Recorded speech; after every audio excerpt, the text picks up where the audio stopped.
Hello दोस्तों, स्वागत है आप सभी का। आज के इस वीडियो के अंदर भी हम हेल्थ को लेकर थोड़ी सी चर्चा करेंगे, लेकिन इसमें आप लोगों से अपील रहेगी। एक तो ये कि अगर कोई भी व्यक्ति बेंगलोर में रह रहे हों और ब्लड डोनेशन को मेंटली प्रिपेयर्ड हों, वो लोग आगे आ सकते हैं, क्योंकि केस थोड़ा सा सीरियस है। अगर आपके कोई फ्रेंड्स हैं जो वहाँ पे रह रहे हैं, वो भी यदि इंटरेस्टेड हों, तो वो लोग मुझसे सिर्फ कॉन्टैक्ट नंबर उनका ले सकते हैं, क्योंकि यहाँ पे इस तरीके से किसी का कॉन्टैक्ट नंबर नहीं दे सकता। जो लोग भी इंटरेस्टेड होंगे कि ब्लड की रिक्वायरमेंट है क्योंकि उन्हें, तो वो लोग स्पेसिफिकली मुझे व्हाट्सएप कर देंगे, तो मैं उनका पर्सनल नंबर आपको शेयर कर पाऊँगा। प्लेस जो है वो मणिपाल हॉस्पिटल का है, बेंगलोर का है। मेन चीज़ जो इस वीडियो के अंदर समझाने की कोशिश करूँगा, कुछ दिनों पहले भी मैंने ये वीडियो बनाया था और ये कहा भी था कि देखिए, जब आप लोग स्ट्रेस में आते हैं तो वो स्ट्रेस ही आपके लिए हेल्थ पे बहुत ज़्यादा नेगेटिव फैक्टर्स क्रिएट करने लग जाता है। इसीलिए ज़रूरी ये नहीं है कि एक्सीडेंट का मतलब ये है कि आप कहीं रोड पे चल रहे हैं और आपकी गाड़ी टकरा जाए, उसी को एक्सीडेंट करेंगे। बात ये उठती है कि जब आप मेंटली अपने आप में बहुत ज़्यादा स्ट्रेसफुल लाइफ के अंदर आते हैं, तो कहीं ना कहीं आपकी जो बॉडी है वो नॉर्मल रिएक्ट नहीं कर पाती। पिछला वीडियो साथ ही में अपलोड रहेगा, तो आप वहाँ पे समझ सकते हैं। वहाँ पे भी मैंने ये अपील बार बार करी थी कि स्ट्रेस नहीं बनाना। ये मैं सिर्फ एक व्यक्ति के लिए नहीं कह रहा, क्योंकि ये एक अमूमन 99% लोगों की ज़िंदगी का किस्सा घूम फिर के यहीं पर आता है। चीज़ क्या होती है कि जब हम अपने आप को मेंटल स्ट्रेस में लेकर आते हैं, तो एस्ट्रोलॉजिकली हमें पता है कि चंद्रमा को कहा गया है मन और मस्तिष्क का ग्रह। अगर चंद्रमा, मन दुखी है, परेशान है, अगर डिस्टर्ब हो रहा है, तो कहीं ना कहीं उसकी वजह से आपका जो कुछ भी एक हार्मोनल बैलेंस है बॉडी के अंदर, वो डिस्टर्ब होने लगेगा। आप डरते हो तो हार्मोन्स रिलीज होते हैं, आप खुश होते हो तो हार्मोन्स रिलीज होते हैं। आखिरकार कहीं ना कहीं मन के ऊपर आने वाले जो प्रभाव हैं, वो आपके बॉडी के अंदर डायरेक्ट या इनडायरेक्ट वे में किसी न किसी रूप में प्रभाव आवश्यक रूप से करते हैं। कुंडलियों के अंदर तो मैं सिर्फ दशाओं को समझाऊंगा कि हाँ, ये दशा इस तरीके से डैमेजिंग इफेक्ट्स करती है, लेकिन वो दशा इफेक्ट कर क्यों रही है, दशा इफेक्ट करने का आधार, बेस समझना आपको जरूरी है। दशा का काम है अपने काम को स्ट्रेस के साथ लेके जाना, लेकिन अगर आप अपने मेंटल लेवल को, अपने स्ट्रेस के लेवल को कंट्रोल नहीं करेंगे, तो आपकी बॉडी इंटरनली ही रिएक्ट करने लग जाएगी। ये मान के चलिएगा।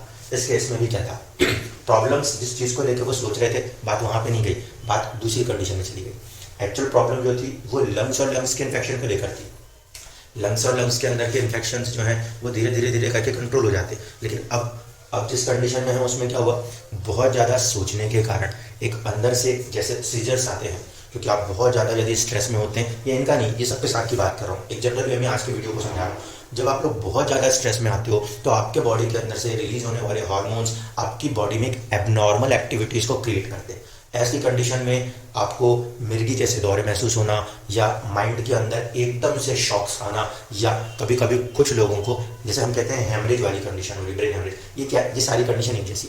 बॉडी के अंदर अगर स्ट्रेस के लेवल को आप बढ़ा रहे हो, तो कहीं ना कहीं किसी ना किसी रूप में रिएक्ट करेगी।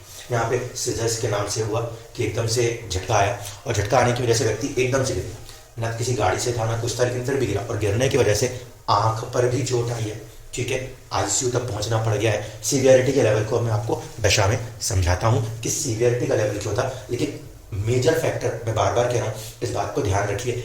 लाइफ के अंदर परेशानियां सबको हैं, फिर चाहे वो श्री राम हो, चाहे श्री कृष्ण हो, चाहे कोई भी हो, जिसने मनुष्य रूप में जन्म लिया है, परेशानियां हैं। आपको अपने स्ट्रेस के फैक्टर को नियंत्रित रखना बहुत जरूरी होगा, अन्यथा हम कितनी भी कोशिश कर लें, चीज़ें बताने के बाद भी किसी के हाथों रोके नहीं रुक पाती। इस कुंडली के अंदर फैक्टर क्या हो रहे थे, सबसे पहली बात, जब सातवें के स्वामी की दशा चलती हो या दूसरे घर के स्वामी की दशा चलती हो, ये दोनों ही मार्केश भाव कहे गए हैं। ये कहा गया है ये मृत्यु तुल्य कष्ट देने में सफल होंगे। मैंने उस वीडियो में भी कहा था और आज भी कह रहा हूँ, अगर 7th हाउस के स्वामी गुरु, चंद्रमा, शुक्र, बुध ये सौम्य ग्रह हों, तो ये इतना बुरा नहीं करते, ये उतना बुरा नहीं करते। सबसे ज़्यादा डैमेजिंग बॉडी इफेक्ट्स तब देखने को मिलते हैं जब आपके दशा प्रभाव के अंदर या इनका संबंध शनि और मंगल जैसे ग्रहों के साथ हो जाता है। शनि, मंगल, राहु, केतु, इन्हें हम क्रूर की संज्ञा देते हैं, क्योंकि शारीरिक रूप से जब भी ये प्रभाव करने लगेंगे तो बहुत ज़्यादा डिस्टर्बेंसेस क्रिएट करने लगेंगे। देखिए, इस कुंडली में गुरु की महादशा यानी कि मार्केश भाव की दशा चल रही थी। गोचर अवस्था में देखा जाए तो गुरु जो है वो कहीं ना कहीं बैठे हुए हैं लाभ भाव में, और जब लाभ भाव में बैठ के इस समय गोचर स्थिति में बुध पे दृष्टि दे रहे हैं, ये बाधक बाधिकेश है, और इसी भाव में उसी की राशि में बैठे होने के कारण गुरु जो है वो बुध को और भी ज़्यादा पीड़ित प्रताड़ित करता हुआ नजर आ रहा है। हेल्थ को लेकर अगर बात करें तो मैंने उस दिन भी कहा था, अभी भी कह रहा हूँ, इस लगन के ऊपर यहाँ पे राहु, केतु और साथ ही साथ कुछ हद तक बुध का प्रभाव काम कर रहा है, जिसे हम केंद्रीय प्रभाव कहते हैं। ऐसे स्थिति में पहला भाव जो है वो डिस्टर्ब हुआ है। पहली कंडीशन, पहले भाव का स्वामी बुध जो कि स्थिति में नहीं है पॉजिटिवली। क्यों? एक, वो सप्तम भाव में, उसके पास डायरेक्शनल स्ट्रेंथ नहीं है। दूसरा कि ये 16 तारीख को 15 तारीख के आसपास ये वक्री हुआ है। जैसे ये वक्री हुआ है तो अब ये आगे बढ़ने की जगह ये रोग की तरफ बढ़ गया। ये भी दूसरी नेगेटिव कंडीशन क्रिएट हो गई उस कुंडली के अंदर। तो ये दो फैक्टर्स डैमेजिंग रहे। ठीक है, बुध का काम है शरीर को और मन को दोनों को सेफ आउट रखना, लेकिन बुध अपने आप में गुरु, शनि और चंद्रमा तीनों के फल लेकर बैठा हुआ है डिस्पोजिटर थ्योरी के द्वारा। ऐसी स्थिति में बुध भी कहीं ना कहीं प्रभावित करने की ताकत रखता है। तो महादशा का स्वामी सप्तमेश, जो कि मैंने पहले कहा अच्छा नहीं मानते। दूसरा, शरीर का स्वास्थ्य का स्वामी है, जो कि बता रहा है हेल्थ और मन से जुड़ी हुई चीज़ों को प्रभावित करेगा। तीसरा, चंद्रमा इस कुंडली में सेकंड हाउस का स्वामी है। तो मार्केश प्रभाव तो सीधे सीधे बन गया। अगर सप्तमेश और द्वितीयेश एक साथ चल पड़े दशा का सिस्टम में क्या होगा? जब कभी भी गुरु की महादशा में चंद्रमा की अंतर्दशा हो या गुरु और चंद्रमा साझा रूप से आए, साथ में कौन आना चाहिए? साथ में आना चाहिए बुध, पहले भाव का स्वामी, जो बताएगा कि हेल्थ के साथ कुछ होने वाला है। तो यहाँ पर भी यही कंडीशन थी, गुरु सप्तमेश, इसके बाद स्वास्थ्य का स्वामी सेकंड लेवल पे काम कर रहा है। प्रत्यंतर बहुत इंपॉर्टेंट हो जाता है दशा सिस्टम में, क्योंकि प्रत्यंतर में जो ग्रह चल रहा होता है वो सीधे सीधे हेल्थ की तरफ या फिजिकल बॉडी की तरफ इफेक्ट दिखाने लगता है। तो यहाँ पर चंद्रमा जो है वो सेकंड हाउस लॉर्ड है, और उसकी राशि में राहु की प्लेसमेंट, यानी कि चंद्रमा सिर्फ नॉर्मल चंद्रमा नहीं है, उसमें राहु का एक तत्व मौजूद है। वो कंडीशन यहाँ पे मेंटेन हो रही है। जो नॉर्मल नियम है वो यही कह रहा है, सप्तमेश की महादशा और साथ साथ द्वितीयेश, दोनों मार्केश के प्रभाव के बीच में स्वास्थ्य का स्वामी फंसा हुआ है। ये दोनों सौम्य ग्रह थे। अब हुआ क्या? स्ट्रेस का लेवल जब बढ़ता गया तो अचानक से ब्रेन ने ही एकदम से अपने आप को डिस्फंक्शन करने की कोशिश की, बेहोशी आना, फेंट हो जाना, ये यही कंडीशन, क्योंकि आप बहुत ज़्यादा लेवल ऑफ स्ट्रेस को नेगेटिवली देखते हैं। अब जो आखिरी चीज़ें बची थी उसको पूरा कर दिया शनि और राहु ने। 16 तारीख को जब ये इवेंट हुई है उस समय पर, ये 16 तारीख को सुबह 6 बजे से चला है और ये 17 तारीख के आसपास तक ये ग्रह चला है, सिर्फ इकलौता राहु। अब देखिए प्रभाव, शनि इस कुंडली में एक तो आयु को और दूसरा नवम भाग्य को दिखा रहा है। आयु का स्वामी है, मतलब कि कोई ऐसी चीज कर बैठेगा जो कि लॉन्गेविटी को इफेक्ट करने की कोशिश कर सकती थी, पॉइंट नंबर 1। दूसरा, किस्मत का स्वामी है तो सपोर्ट भी करेगा। गोचर के समय स्थिति क्या है? गोचर के समय स्थिति है कि चंद्रमा भी उसी भाव से गोचर कर रहा है। जो ट्रांजिट है उस दिन चंद्रमा भी वहीं पर है।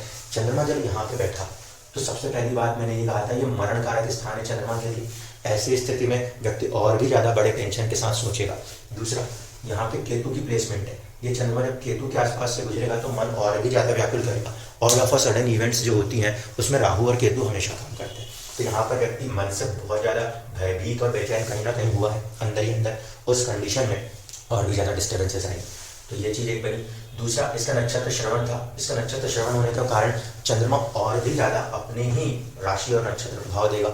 जैसे ही उसका राशि नक्षत्र प्रभाव शुरू होगा तो सीधे सीधे राहु का प्रभाव डायरेक्टली एक्टिव हो जाएगा। आगे फिर देखिए, चंद्रमा के प्रभाव के साथ साथ शनि का प्रभाव जुड़ रहा है। जब चंद्रमा के साथ शनि का प्रभाव जुड़ रहा है तो शनि ही दिखाता है रोग होने की संभावना है और आयु की बात, ये इसका स्वामित्व है। तो जब शनि के पीरियड कहीं पर बन रहे हो और उसमें कोई चीज बनती है तो वो रोग और आयु दोनों को प्रभावित करते हैं। तो यहाँ पे ये फैक्टर है। इसके बाद है राहु जन्म कुंडली के अंदर सेकंड हाउस में बैठा है, अगेन मार्केश प्रभाव। तो इस स्थिति में ये मार्केश प्रभाव यहाँ पर भी है, ये मार्केश प्रभाव यहाँ पर भी है, ये मार्केश प्रभाव यहाँ पर भी।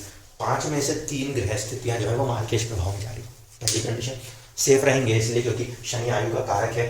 आने वाले समय राहु के बाद जो रहेगा, क्योंकि 8 से लेकर 19 दिसंबर तक की दशा थी जिसमें 16 और 17 जो है वो राहु के पास है। जब 17 से लेकर 19 या 20 तारीख तक का ड्यूरेशन जो कि गुरु के पास है, अगेन वो मार्केशी प्रभाव है, उसे क्रॉस करते हैं तो उसके बाद फिर से चीज़ें नॉर्मल होने लगेंगी। इस बात को समझिएगा। लेकिन जो फैक्टर इफेक्ट है दशा के अंदर, आप समझ लो, ये जो निचले स्तर के 2 ग्रह आए, बस इतने ग्रह ने बाकी सारी चीज़ को ओवरकम करके रख दिया। अगर लेवल ऑफ स्ट्रेस को थोड़ा सा भी कंट्रोल कर जाते तो फिर कम से कम इस तरीके से फेंट नहीं होते। फेंट होने की वजह से जब गिरे हैं तो आंखों पे चोट आई, ठीक है, राहु सेकंड हाउस आइज चंद्रमा, आंखों पे भी भयंकर चोट पड़ी और दूसरा हेल्थ में भी सीवियरिटी बढ़ गई। जाना तो एक सिंपल से इलाज के लिए था जो कि लंग्स को लेकर था, बट इस समय जहाँ हॉस्पिटलाइज होना पड़ गया है वहाँ पे आंखों की चोट है और भी कई सारी चीज़ें हैं। अब इंटरनली जो कुछ भी होगा वो सारी चीज़ें इफेक्ट कर गई। इसलिए कह रहा हूँ, हम एक बीमारी को सोच के इतना परेशान हो रहे थे, असर इतना ज़्यादा नेगेटिव पड़ गया सिर्फ माइंड में सोच सोच के कि उसके कारण दूसरी प्रॉब्लम्स भी उठ के सामने खड़ी हो गई। उस वीडियो में मैंने कहा था कि जब शनि या मंगल जैसे क्रूर ग्रह आ जाए तब फिर वो ज़्यादा नेगेटिव हेल्थ प्रभाव दिखाते हैं, शरीर के ऊपर दिखा देते हैं। यहाँ पर भी देखिए कि कहीं ना कहीं इस शनि का संबंध इस गुरु सप्तमेश के साथ है और दूसरा चंद्रमा मार्केश का संबंध भी इस शनि के प्रभाव के साथ जुड़ता हुआ नजर आता है। इवन दो कि गुरु चंद्रमा की तरफ बढ़ रहे हैं और शनि इनकी तरफ बढ़ रहा है। जब ये कॉम्बिनेशन काम कर रहा है तो ये जो शनि है, इतने समय तक मैंने आप लोगों को एक चीज़ सिखाई हुई है कि देखिए जो भी ग्रह होगा नैसर्गिक कमजोर होता है तो सबसे शुभ ग्रह का प्रभाव उसकी तरफ शिफ्ट होने लगता है। ऐसे स्थिति में इस शनि के ऊपर गुरु और चंद्रमा के दोनों प्रभाव शिफ्ट हो रहे हैं। पॉजिटिव तो यह है कि वो लाइफ को सेव कर देगा, लेकिन नेगेटिव ये है कि ये दोनों मार्केश प्रभाव शनि के ऊपर भी काम करने लगेंगे और कहीं ना कहीं वो प्रभाव यहाँ पर राहु का सेकंड हाउस कॉम्बिनेशन, उस प्रभाव ने फिर वही चीज़ों को दर्शाया है। सूर्य की स्थिति जो कि स्वास्थ्य का कारक है वो यहाँ पर डिस्टर्ब था। चंद्रमा जो कि मन का कारक है वो भी भयभीत स्थिति में था। मंगल की दृष्टि को अगर हम लगा दें तो इसके ऊपर इसकी 8वीं दृष्टि है जो कि बुध का शत्रु है। ऐसे स्थिति में जाहिर सी बात है कि जब ये प्रभाव एक्टिव हुआ इसके ऊपर तो कहीं ना कहीं रोग के प्रभाव थे। पहले ही बोला गया कि बुखार हो रहा है, बुखार लाजमी है क्योंकि जो दशा प्रभाव चल रहा था उस दशा प्रभाव में राहु से पहले मंगल आता है। तो जब मंगल आया, छठे घर में बैठा है, तेज ताप का ग्रह है, तो फीवर देखे गया, ठीक है। तो वायरल था ही राहु के फैक्टर में, जो फीवर है वो मंगल के फैक्टर में रहा, लेकिन मंगल का असर दृष्टि कहाँ पर आ रही है, आपके लगन के ऊपर। 17 तारीख को जब ट्रांजिट हुआ, ये 16 की बात है, 17 को जब ट्रांजिट हुआ तो सूर्य भी यहाँ पर आ गया। अब ये कंडीशन जब 17 को बनेगी तो हेल्थ के ऊपर देखिए सूर्य से बुध प्रभावित और लगन भी सूर्य से प्रभावित। मंगल और सूर्य दो क्रूर ग्रहों की दृष्टि प्रभाव जो है उसने लगन को घेरना शुरू कर दिया 17 तारीख से। तो मोटे मोटे तौर पर अगर हम बात कर रहे हैं ट्रांजिट्स प्लस दशाएं, दशाओं के अंदर यहाँ पे हमें क्लियरली ये चीज़ें हो रही। अब ये चीज़ों को ओवरकम नहीं करना पड़ता है। इसलिए मैंने कहा व्यक्ति बाहर जाके एक्सीडेंट में नहीं आया, अगर स्ट्रेस के लेवल को नियंत्रित कर पाते तो फेंट नहीं होते। लेकिन चीज़ वही है, जब कोई चीज़ होने पर आएगी तो समझाने के बाद भी उन चीज़ों को हम नियंत्रित नहीं कर पाते। आप लोगों से तो मैं अभी भी एक ही रिक्वेस्ट कर रहा हूँ, जो लोग भी स्ट्रेस के अंदर जी रहे हैं वो मेंटली इमोशनली अपने स्ट्रेस को बाहर निकालिए, क्योंकि ज़रूरी यह नहीं है कि चोट लगने के लिए आप बाहर जाओगे तो ही आपको चीज़ें होंगी। वो होता है ना कि ऊँट पे बैठे इंसान को भी कुत्ता काट लेता है। इसलिए शरीर के अंदर भी यदि आप स्ट्रेस ले रहे हैं तो कहीं ना कहीं हार्मोन्स डिस्टर्ब होंगे, और अगर हार्मोन्स डिस्टर्ब होंगे तो आपकी बॉडी नेचुरली बीमार पड़ने की तरफ जाएगी। जो चीज़ आप बहुत ज़्यादा सोचोगे, बहुत ज़्यादा सोचोगे, नेगेटिव सोचोगे तो नेगेटिव होता जाएगा, पॉजिटिव सोचोगे तो पॉजिटिव होता जाएगा। जिस तरह की एनर्जी को आप अपने अंदर से पैदा करोगे ना, वही चीज़ आपकी तरफ अट्रैक्ट होगी। ये एक नॉर्मल सा नियम है। इस कारण से इनको ही नहीं, सभी से कह रहा हूँ कि सभी लोग जो इस समय भी किसी भी वजह से स्ट्रेस में, वो कोशिश करें, आप जो काम कर रहे हो आपको जितनी अर्निंग्स मिल सकती है, आपको जितनी चीज़ें मिल सकती हैं वो सब मिलती रहेंगी, लेकिन उसके लिए आप जब भयंकर स्ट्रेस में आओगे तो मेडिकल एक्सपेंसेस आपके भयंकर तरीके से बढ़ जाते हैं। फ़ायदा कुछ निकल के आता नहीं, टेंशन से आप परेशान और ज़्यादा होने लगते हो। जो लोग भी हेल्प कर सकते हैं वेल एंड गुड है, नहीं कर सकते तो वही हमारा पुराना वाला सिस्टम कि प्रेयर्स तो कर ही सकते हैं, कि सिर्फ एक व्यक्ति के लिए नहीं, हर उस व्यक्ति के लिए जो किसी न किसी रूप में स्वास्थ्य या किसी न किसी परेशानी से गुजर रहा है, क्योंकि आपकी प्रेयर्स, आपकी दुआएं किसी और को लगती हैं और किसी और की दुआएं भी आपको लगती हैं। जो मैंने बहुत पहले भी कहा था, वेल्थ मेकिंग इस वीडियो, इस चैनल का बहुत ज़्यादा मकसद नहीं है। सपोर्ट हैंड्स बहुत ज़्यादा ज़रूरी है, क्योंकि जहाँ पर वेल्थ काम नहीं करती वहाँ पे ह्यूमन रिसोर्सेज काम करेंगे। वो चीज़ों को आपको ध्यान रखना आवश्यक है। बीइंग अ ह्यूमन बीइंग, हम ह्यूमन बीइंग होने के कारण नोट छापने की मशीन नहीं है, इंसान है। तो जितना सपोर्ट हम एक दूसरे को करेंगे उतना ही हम डेवलप हो पाएंगे। भुज के अंदर जब भूकंप आया था तो आशियाने तबाह हुए थे, लेकिन लोग आपस में जुड़े तो आज फिर से उससे बेहतर आशियाने खड़े हुए हैं। इसलिए इस बात को ध्यान रखिए कि जितना आप ह्यूमन बीइंग के फैक्टर्स को आपस में जुड़ के एक दूसरे को सपोर्ट कर पाएंगे, उतना ही हम बेहतर से बेहतरीन होते जाएंगे।